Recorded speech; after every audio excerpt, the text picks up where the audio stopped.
o'yin bilan tabriklaymiz. Taassurotlar, endi gapiring. Abbos, gapir eshitaylik. Hammani tabriklayman jahon chempionati chiqqanimiz bilan.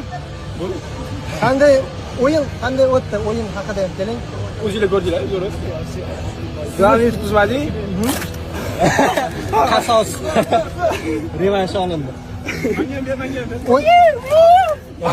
Siz Manchester City safida katta bosimli, katta uchrashuvlarda ishtirok etdingiz. Bugungi o'yin bilan solishtirganda Chempionlar Ligasi mana bu o'yin.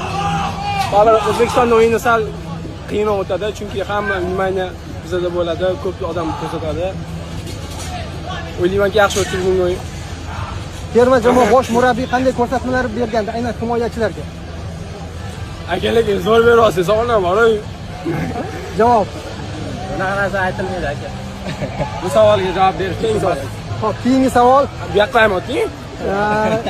Nishonlash qanday bo'ladi? 10-da. Qiynayapti. 10-da nishonlash qanday bo'ladi? Ko'ramiz. Barcha oldinda aytib qo'yish kerak emas.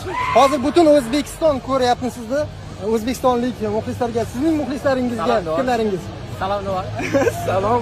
Tabriklaymiz hammani. Ha. Bo'ldi. Ha?